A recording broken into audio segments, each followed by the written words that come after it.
정치의 겉과 속을 들여다보는 정치훈 시작합니다. 오늘은 김재원 전 국민의힘 최고위원, 박수현 민주당 의원과 함께 깊이 있게 분석해 보겠습니다. 두 분 어서 오세요. 안녕하십니까. 안녕하세요.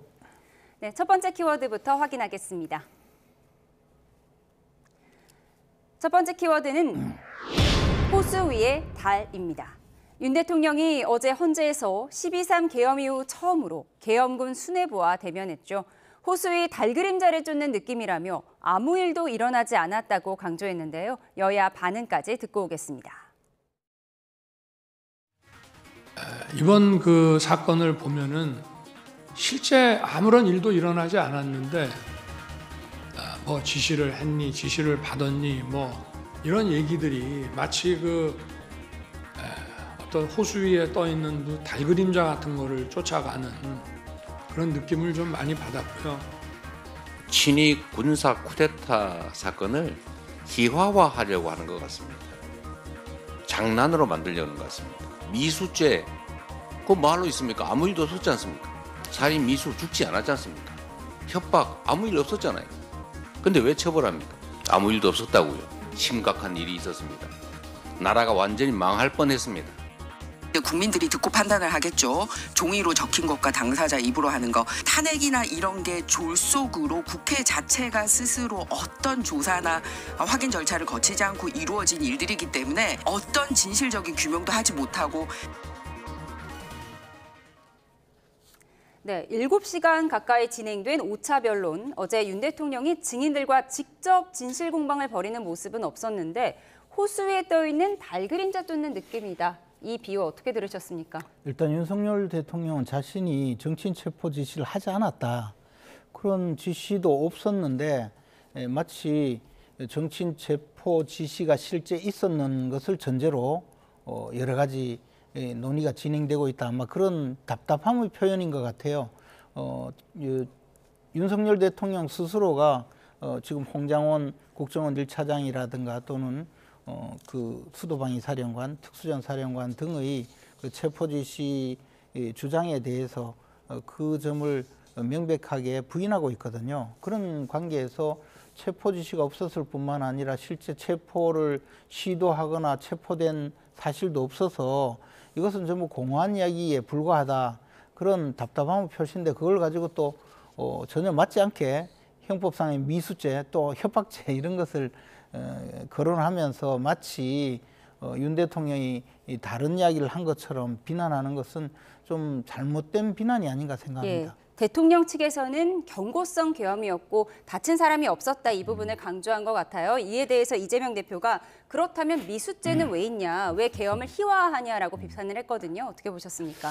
그러니까 이게 이제 대체로 특수부 검사들이 시대적으로 굉장히 큰 사건, 중요한 사건들을 검찰 쪽에 유리하게 규정을 하면서 되게 이렇게 한 줄로 정리하는 프레임들을 잘 만들거든요. 사실 이제 그런 어떤 검사 시절에 능력이 발휘된 것 이렇게 보는데 윤석열 대통령이 직접 발언한 말이기 때문에 오늘 대한민국의 모든 언론의 제목이 다 이렇게 뽑힐 것을 아마 예상했을 것입니다. 그래서 아주 굉장히 준비를 잘 해온 이미지화를 하기 위한 그런 말인 것 같은데, 그러나 중요한 것은 이 헌법재판소의 재판관들이 과연 이 말을 받아들일까요? 결과적으로 뭐 사실과 법리에 의해서 정확하게 따져야 되는, 그리고 국헌을 문란할 목적으로 폭동을 일으킨 이러한 어떤 것들이 지금 차고 넘치는 것인데 바로 체포를 직접 지시하지 않았다. 예를 들어서 그렇다면 체포를 지시한 것이 김용현 전 국방장관을 통해서 김용현 장관이 이들에게 지시를 했다는 그런 어떤 가설들이 밝혀질 수도 있는 것 아닙니까? 그런데 지금 사실과 법리 논쟁을 해야 될 헌재 재판관들을 상대로 이렇게 뜬구름 잡는 것 같은 이러한 이야기를 하는 것 자체가 윤석열 대통령의 헌재 법정 대응이 호수 위에 달 그림자를 쫓는 것 같다. 뭐 그렇게 평가할 수밖에 없습니다. 그럼 호수 위에 달 그림자가 아니라 호수에 뜬 달 자체라고 보시나요? 그것은 그 이태백이 술을 한 잔 먹고 그 호수에 비친 달을 잡으려고 했는데 안 잡혔다는 데서 그 유래된 것으로 허황되다, 실체가 없다 이런 것을 이제 비유하는 말인데, 결과적으로 윤석열 대통령은 지금 이런 식으로 프레임화, 이미지화를 할 대응이 아니라 사실과 법리를 하나하나 반박해 나가야 되는데 이런 어떤 것들은 사실 좀 재판관들로 하여금 제 생각에는 윤석열 대통령이 이 법리 논쟁이나 이런 어떤 공방 내지는 그런 방어는 포기한 것이 아닌가라고 하는 그런 느낌을 줄 수밖에 없는 대응이다 이렇게 봅니다. 예, 네. 박수현 의원 말씀하신 것처럼 민주당에서는 윤 대통령의 계획 자체가 물 위에 뜬 달이라고 했는데요. 반면에 국민의힘 김재섭 의원 역시 무장한 군인이 국회에 들어온 건 뭐냐면서 비상계엄은 허상이 아니라 실제로 벌어졌던 일이다 이렇게 비판을 했습니다. 당내의 목소리는 어떻습니까? 근데 이제 윤 대통령이 이야기한 것은 정치인 체포 시도가 있었다는 그 논의를 하루 종일 헌법재판소 법정에서 진행을 하고 그 점에 대해서 자신은 그런 지시를 한 적이 없다는 이야기를 한 거지 않습니까? 근데 김재섭 의원은 그에 대해서 아니 국회에서 그 유리창도 깨지고 실제 군인이 진주한 거 아니냐 그런 주장을 한 거죠. 그것은 윤 대통령 측에서 부인한 사실이 없습니다. 분명히 국회로 군인도 보냈었고 또 군인들이 그 사람이 없는 방에 불 꺼진 방에 유리창을 깨고 안으로 진입한 사실도 있죠. 그래서 그것을 두고 뭐 사실이 없다 이렇게 한 것이 아니고 윤 대통령은 단지 정치인 체포의 사실이 없고 마치 그 호수에 비친 달처럼 허상을 지금 쫓기 위해서 갑론을박을 벌인다 그렇게 이야기한 거죠. 그래서 좀 저 김재섭 의원의 비난도 마찬가지로 윤 대통령이 이야기한 내용과는 다른 것을 근거로 해서 주장하는 내용이라고 봅니다. 예, 호수 위에 뜬 달그림자라는 이 비유에 대해서 좀 분석을 해봤는데 어제 헌재에 나온 증인들은 진술을 바꾸거나 소극적인 태도로 발언하는 모습도 보였는데요. 화면으로 보고 오겠습니다.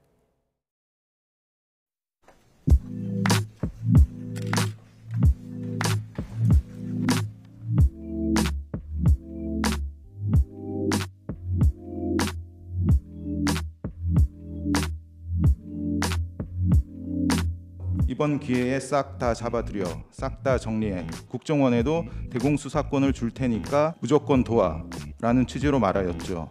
그렇게 기억합니다.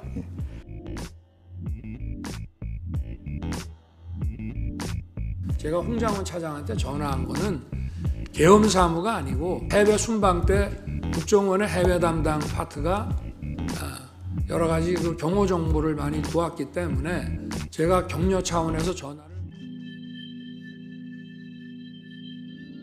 그럼 이 사람들을 체포해서 방첩사 구금시설에 감금한 다음에 조사한다는 향후의 계획을 듣고 그거 어떻게 합니까? 것처럼 방첩사 요원들의 평균 출동 시간은 그 시간으로부터 2시간 후인 새벽 1시입니다. 그런 대화를 했을 것 같지가 않습니다. 증인은 계엄 당시 대통령 국방부 장관으로부터 누군가를 체포하라는 지시를 받은 사실이 있습니까? 없고 그다음에 그것은 더 이상 답변드리지 않겠습니다. 예. 국민을 상대로 또 전 세계, 전 국민에게 방송을 통해서 얘기를 하시는데 그게 위법이다, 위헌이다라는 생각을 하등에 할 여지가 없었습니다.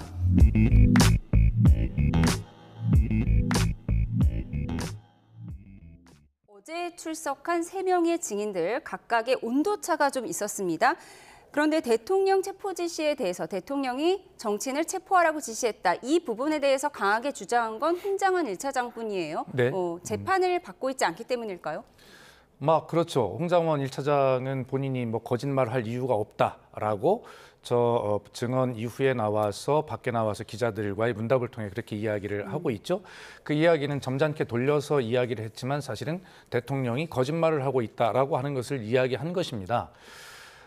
지금 이진우 수방사령관이나 그다음에 뭐 다른 그 여인혁 방첩사령관 같은 경우는 본인이 이제 형사재판과 관련이 되어서 이곳에서의 진술이 형사재판에서의 불리한 요소로 작용할 수 있기 때문에 더 이상 답변하지 않겠다. 뭐 이렇게 이야기를 하는 측면이 있을 수 있고 또 아까도 제가 말씀드렸습니다만 대통령에게 직접 지시를 받지 않았을 가능성이 있죠. 다만 국방장관을 통해서 받았을 가설, 추론 이런 것들이 증명해 나갈 텐데 그래서 너무 좁게 이 문제를 해석할 필요는 없고 길게 봐야 될 것 같고요.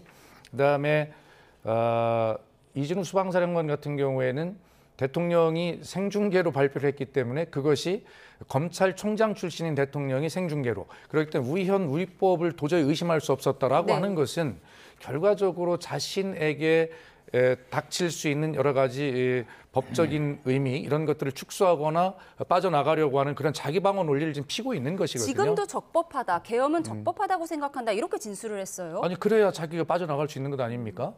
그래야 부당한 명령에 대해서 예를 들어 거부하지 않고 뭐 따르는 것 그런 어떤 책임을 져야 되지 않겠어요? 그래서 결과적으로는 모든 것이 이제 그 윤석열 또 피소추인의 어떤 그 탄핵 심판의 결정적인 어떤 관계성보다는 자기들이 책임져야 할 형사재판적인 책임이나 이런 부분들에 대해서 어떻게 최소한 방어선을 치고 있는가라고 하는 것, 뭐 그런 어떤 흐름이라고 보고요. 그래서 답변하지 않겠다라고 하는 것이고요. 물론 검찰의 피의자 신문 조서에 남아 다 있는 내용을 근거로 질문하고 있는 것 아닙니까? 예. 물론 검찰의 피의자 신문 조서를 부인한다면 그것이 뭐 증거로 채택되지 않겠습니다만 그럼에도 불구하고 저게 나오지 않은 곽종근 전 특전사 사령관의 진술이나 이런 것들에 의해서 하나하나 또 탄핵이 돼 나갈 것이라고 생각을 하고 재판부 입장에서도 부인하지만 그러나 답변하지 않지만 그러나 다른 어떤 보충적인 진술들이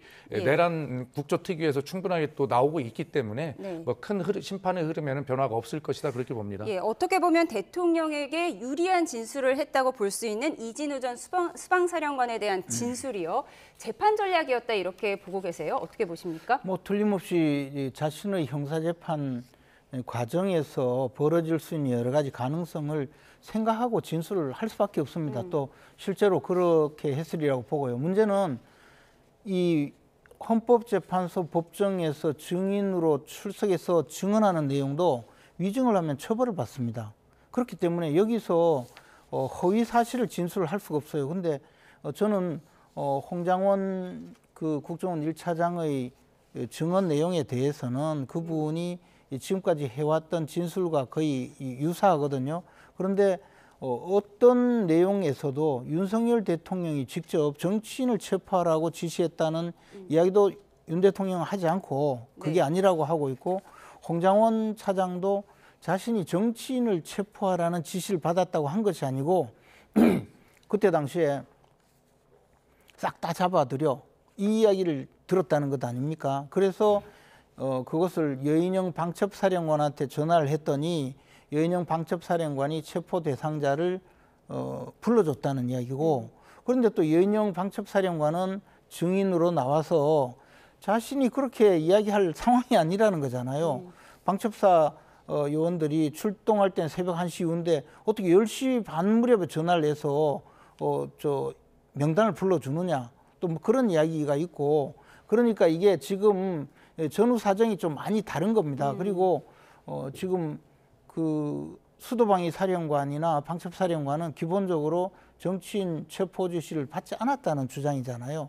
그러면 이게 지금 그동안에 막 뒤섞여서 언론을 통해서 당연히 윤석열 대통령이 정치인 체포 지시를 했고 또 특히 국회의원들을 국회의사당 내에 있는 의원들을 4명씩이 그 요원들이 들어가서 의원들 하나씩 들쳐업고 나와라 무슨 도끼로 문을 부숴라 이런 이야기를 했다는 것이 완전히 사실처럼 공개가 되었는데 물론 이진우 수도방위 사령관은 공소장에 그게 기재되어 있다는 보도가 있었습니다만은 정작 이진우 수도방위 사령관은 자기가 그런 진술을 한 적이 없다. 다른 사람이 그런 진술을 한 것을 나한테 내가 그런 지시를 받은 것처럼 지금 그렇게 공소장이 작성되었다 이렇게 이야기하니 앞으로 이 사안은 계속적으로 이제 증거 능력이 있는 증거 자료를 통해서 법정에서 사실관계를 확인해서 그것을 통해서 객관적으로 평가를 해야 될 일이라고 봅니다. 어제 증인들은 국회 측에서 요청한 증인들이었는데요. 이진우, 여인형 이 두 전직 사령관이 뭔가 핵심적인 진술을 피했다 이런 평가가 나오면서 국회 측 대리인단이 뭔가 당황했을 것 같다 이런 분석도 있는데요. 뭐 전해 들은 거 있으신가요? 아니 당연히 들은 게 있죠. 뭐 당내에서 어제의 그 제가 5차 변론기일에 관한 평가를 하는데 뭐 국회 측의 완벽한 승리였다 이런 평가들을 하는 사람들이 많이 있어요. 그리고 국민들께서 보시면 다 압니다. 국회 측 승리라는 건 홍장원 전 1차장의 발언 때문인가요? 뭐 그런 것도 있고 이진우 사령관이나 여인영 사령관도 결과적으로는 그 부분에 대해서 답변하지 않겠습니다라고 다른 어떤 진술 자체를 완전히 다 거부한 것이 아니라 답변하지 않겠다라고 하는 소극적 태도를 보인 것이지 그것을 여당의 바람처럼 윤석열 대통령 측의 바람처럼 그것을 뒤집은 것이 아니다라는 평가를 하고 있고요. 또 설사 그런 부분들에 대해서 소극적 태도를 한다 하더라도 아까 제가 말씀드린 것처럼 예를 들어서 곽종근 전 특전사 사령관이나 이런 등등의 어떤 진실을 밝히는 발언들, 증언들에 의해서 이런 부분들이 충분히 보강되고 보완될 수 있다라는 자신감이 있는 것이죠. 예. 그래서 지금 보면 거꾸로 예를 들어서 윤 대통령이 예를 들어 간첩을 잡으라고 격려한 것이다. 아니 10시 28분에 계엄을 선포한 대통령이 10시 58분에 관련도 없는 계엄과 당신 말대로 관련도 없는 일을 그 바쁜 시간에 간첩을 잡으라고 국정원을 격려하는 전화를 했다는 것이 믿어집니까? 말이 안 되는 이야기잖아요. 그리고 의원들을 끌어내라고 하는 것이라 요원들을 끌어내라고 했다라고 하는 이 코미디 같은 말을 국민들이 믿으시겠습니까? 그러니까 결과적으로 아주 조그만 깃털 같은 틈 하나를 가지고 전체를 흔들어 보려고 하는 저런 어떤 태도들이 국민들을 더욱더 무시하는 행위이고 국민들을 분노하게 하는 행위이고 재판부를 설득하기에 너무나 아주 비열한, 비천한 그런 어떤 논리다라고 하는 것은 분명한 흐름으로 국민들이 알고 계시다고 봅니다. 예. 요원을 끌어내라고 했는지 의원을 끌어내라고 했는지 이 부분은 어제 국회 청문회에서 이 관련된 발언이 나왔는데요. 청문회 이모저모 모아봤습니다. 듣고 오시죠.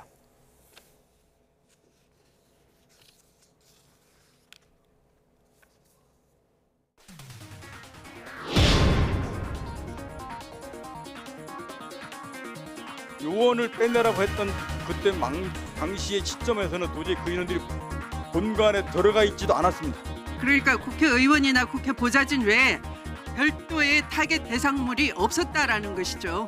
그렇습니다. 비상계엄 상황이 발생하기 전이나 그 중간에도 어느 누구로부터 질서를 유지하라, 시민을 보호하라, 경고용이다라는 말을 제가 들은 바가 없습니다.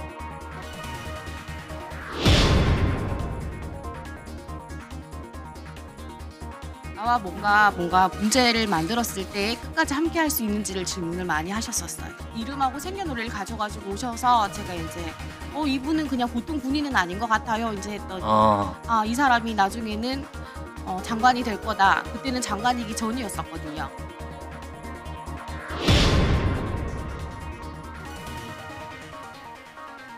저한테 제보한 사람이 가면은 사령관이 해유당했다라고 이야기를 하고 있어요.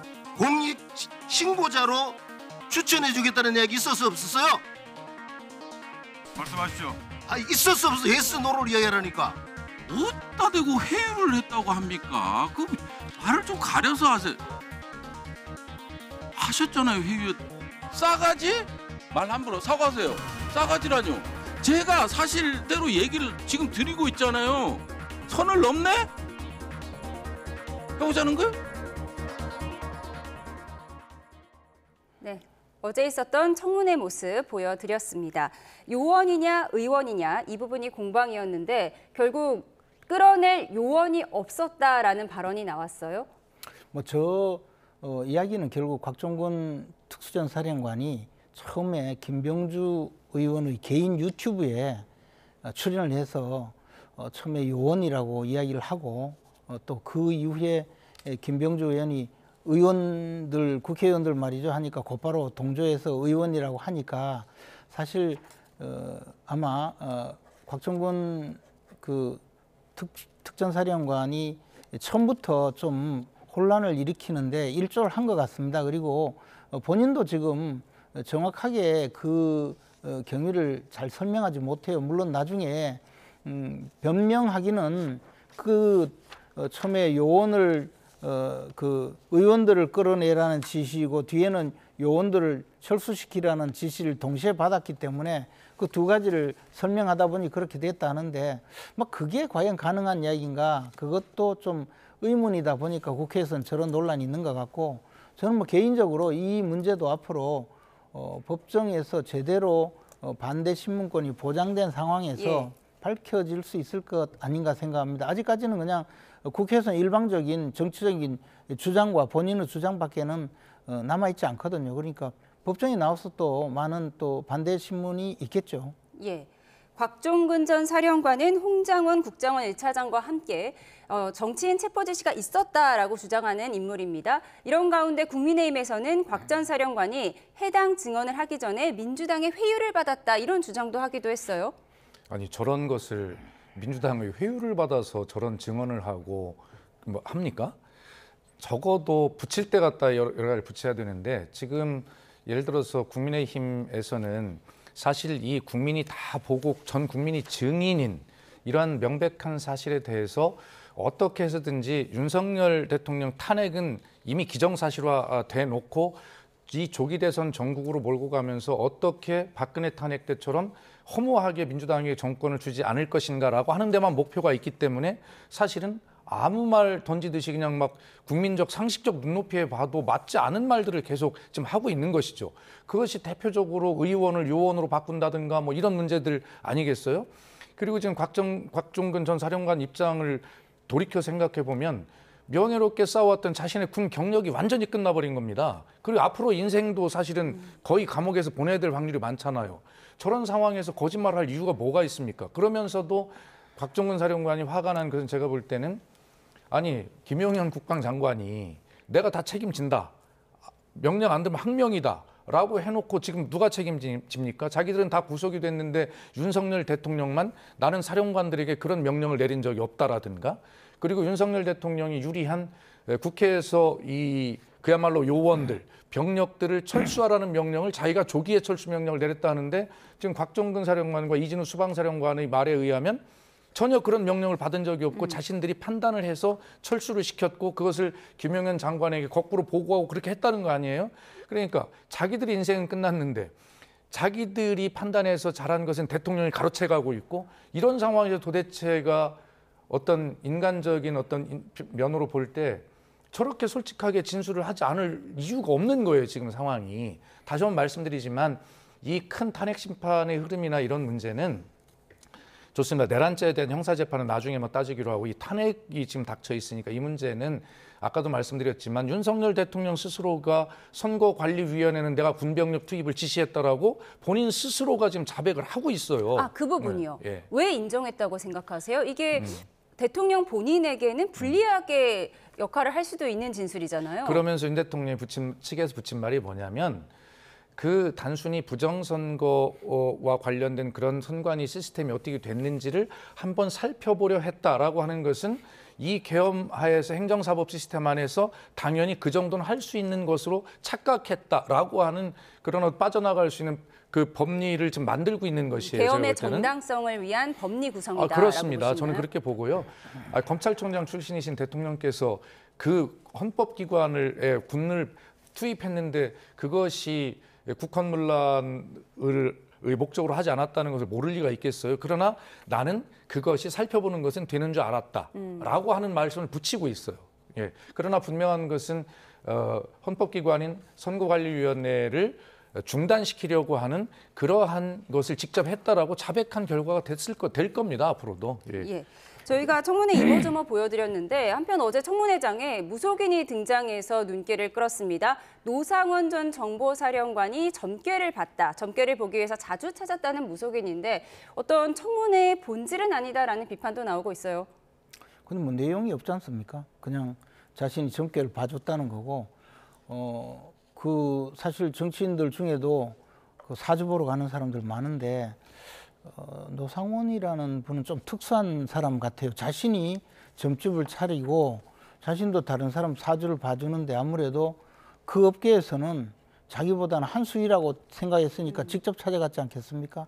그래서 아마 저분은 아주 기쁜 마음으로 국회 청문회에 나와서 전국적으로 자신을 홍보하는 기회가 되지 않았을까 생각을 합니다만은 과연 저게 무슨 의미가 있는가라는 생각을 했습니다. 그리고 앞에서 우리 박수현 의원님께서 두 가지 점에서 말씀을 좀 하셨는데 간단하게 제 생각은 첫째 하나는 이 수도방위 사령관의 경우에는 그분이 과연 회유되었다라고 그 국민의힘에서 주장하는 것이 단순히 말씀하신 대로 마구 그냥 내질러 본 것은 아니고 특수전 사령관이 사실 국회에 증언하기도 전에 제일 먼저 쫓아간 데가 김병주 의원의 그 개인 유튜브에 출연을 했어요.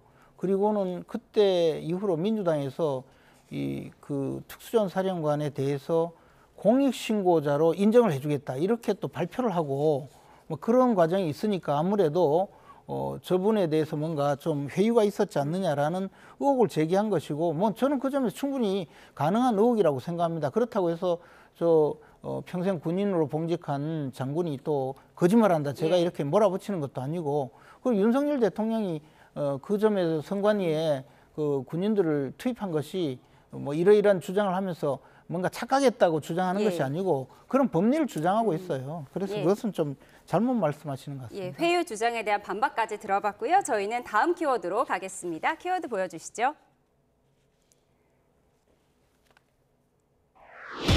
다음 키워드는 무한지연입니다. 이재명 민주당 대표가 공직선거법 위반 혐의 항소심 재판부에 위헌 법률 심판 제청을 신청했습니다.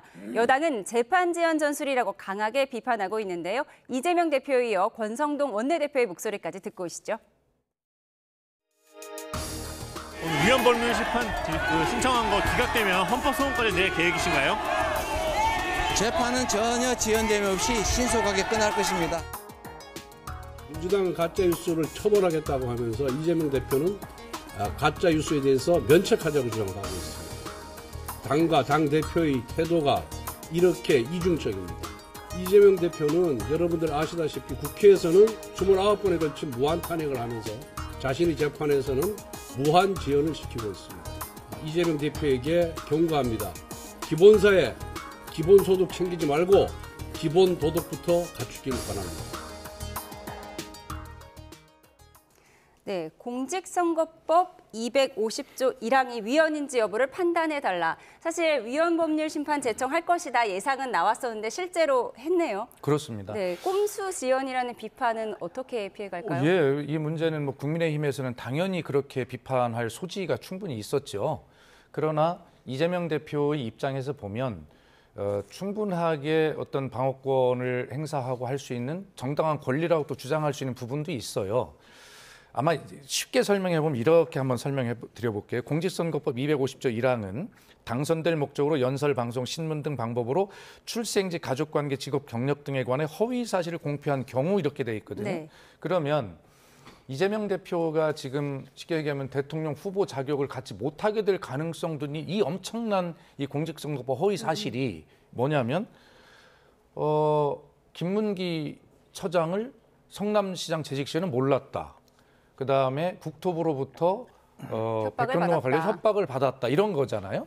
그런데 이 두 가지가 TV 대담에서 앵커가 물어본 것에 대한 답변으로 김문기 처장을 성남시장 재직 시는 몰랐다고 한 것이고 그다음에 협박은 국정감사장에서 의원들이 발언해 나는 그렇게 느꼈다고 이야기한 것인데 이것이 과연 250조 1항에서 이야기한 소위 행위에 대한 문제 당선될 목적으로 연설방송, 신문 등을 방법으로 출생지, 가족관계, 직업, 경력 등에 관한 허위 사실인가? 너무 과한 것 아닌가? 그래서 과잉금지 원칙 이런 것들에 해당된다라고 당연히 주장하고 억울하다고 이야기할 수 있는 것 아닙니까? 그런데 이것을 이제 재판 지연하는 꼼수다라고 당연히 비판할 소지가 있습니다. 뭐 그건 좋습니다. 좋은데 이 1심 선고가 나온 지가 2년 2개월 만에 됐던 그동안에 이재명 대표가 이것을 엄청나게 끌었다라고 비난을 하잖아요. 그런데 내용은 그렇습니다. 이 재판을 이재명 대표가 어떻게 끕니까 이것을. 결과적으로 검찰이 이 공소 사실을 확정한 것이 1년 9개월 만에 확정을 했어요. 왜 그것이 이재명 대표 재판을 끌은 겁니까? 그러면서 검찰이 공소장도 마지막에 공소장 변경을 하잖아요. 이런 측면에서 보면 이재명 대표가 이것을 본인도 이야기했지만 재판을 지연할래 할 수도 없습니다. 국민이 다 알고 계시고 이거 재판으로 지연하려고 밝혀지면 아마 지지율 더 떨어질 거요. 그래서 아마 이재명 대표 측에서는 법원이 예를 들어서 이것을 받아들일 가능성이 있든 없든 그걸 전제하기 전에 이렇게 내가 억울한 사실을 가지고 이렇게 이 공직선거법 250조를 가지고 이렇게 적용을 받아서 이렇게 정말 억울한 재판을 받고 있습니다라고 국민께 말하고 싶은 자기 권리도 있는 거 아니겠습니까? 네. 이재명 대표가 충분히 주장할 수 있는 권리라고 분석을 해주셨습니다. 그런데 이 공직선거법에 대한 위헌법률 심판이 이번에만 제청된 것이 아니고 4년 전에 이미 합헌 결정이 나왔다 이런 분석이 나오더라고요. 네, 그렇습니다. 그리고 이 문제는요, 사실 공직선거법 250조 1항은 쉽게 말해서 거짓말하는 사람에 대해서 아주 한정적으로 대부분의 거짓말에 대해서는 처벌하지 않는데, 예를 들어 태어난 곳이 어디 미국에서 태어난 사람이 한국에서 태어났다고 한다든가, 또는 뭐 학력을 어느 대학을 나온 사람이 학력을 위조해서 딴 대학을 나왔다든가, 또 우리는 우리나라는 학력 같은 거 중시 여기잖아요. 그리고 내가 청와대 비서관도 아닌데 비서관 했다고 주장하거나, 이렇게 해서 많은 사람들이 그동안에 처벌을 받고 공민권 제한을 받았거든요. 그런데 이재명 대표에게 와서 이것이 위헌이라고 주장한 거예요. 이 법의 연호는 노무현 전 대통령이 정치개혁하면서 돈 쓰는 거 처벌하고, 그다음에 말로 하는 선거는 대부분 풀어주면서 대신 허위사실로 거짓말 잘하는 사람은 이걸 못하게 막기 위해서 만든 법인데, 이것을 가지고 지금 와서 20여 년 동안 가동해서 수많은 사람들이 여기에서 당선 무효가 되고 전부 처벌을 받고 끝난 사건을, 그것도 이미 헌재까지는 가지 않았지만 합헌으로 법원에서 결정한 이 사건을 다시 지금 와서, 그것도 1심에서 이야기하지 않고 이제 선고가 임박해 있으니까 지금 와서 위헌법률 심사 청구하는 것은 명백하게 재판을 끌기 위한 거죠. 그런데 우리 박수현 의원님께서 또 이 자리에서 말씀하시면서 또 허위사실을 공표하셨어요. 어떤 거요? 뭐냐면 이재명 대표가 억울하다고 한 것이 김문기 씨를 몰랐다고 한 것이 아니고, 김문기 씨를 몰랐다고 해서 억울하다고 해서 그건 무죄 판결을 받았어요. 억울할 게 하나도 없어요. 그런데 형사처벌을 받게 된 것은 골프를 친 사실 김문기 때문이죠. 씨, 골프 친 사진이 나오니까 저 사진 국민의힘에서 조작했다 그랬잖아요. 그래서 그건 조작한 것이 아닌 게 밝혀졌으니까 사실관계 거짓말한 거 아닙니까? 그래서 유죄 판결을 받았고, 그다음에 국토부에서 협박을 받아서 그 협박받았다 정도가 아니에요. 내가 구속될까 봐 두려웠다까지 이야기했잖아요. 아니, 그런 새빨간 거짓말을 하면 됩니까? 국토부에서 백현동 토지 부지는 종상향 문제는 성남시장께서 알아서 처리하시기 바랍니다라고 공문을 보냈는데 그게 협박받았다. 말이 됩니까? 그런 거짓말을 하면 안 된다는 거예요. 이게 만약에 위헌 판결이 되면 대한민국에서 거짓말 제일 잘하는 사람이 늘 선거에 이기게 되거든요. 말이 안 되는 이야기죠. 반박까지 들어봤습니다. 이재명 대표의 공직선거법 사건은 지금 현재 2차 공판 기일이 진행 중이고요. 네, 위헌법률 심판 제청에 대해서는 법원이 어떻게 받아들일지 지켜보도록 하겠습니다. 다음 주제로 가겠습니다. 최근 여권 잠룡으로 주목받는 김문수 고용노동부 장관, 최근 범여권 대선 주자 가운데 자신의 지지율이 가장 높게 나온 데 대해서 처음으로 입장을 밝혔는데요. 김경수 전 지사도 오늘 라디오 인터뷰에 나와서 민주당이 품을 넓혀야 한다고 했습니다. 영상으로 보고 오겠습니다.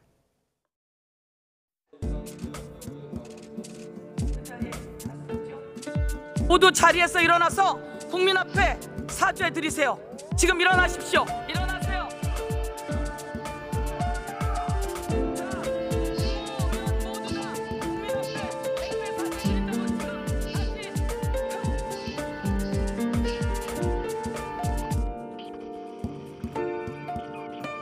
아무것도 한 게 없거든요. 너무나 상식적이고 너무나 당연한 일들이 나중에 좀 안 이루어지고, 그런 부분에 대해서 국민들이 매우 안타깝게 생각하신다 하고 저는 보고 있습니다.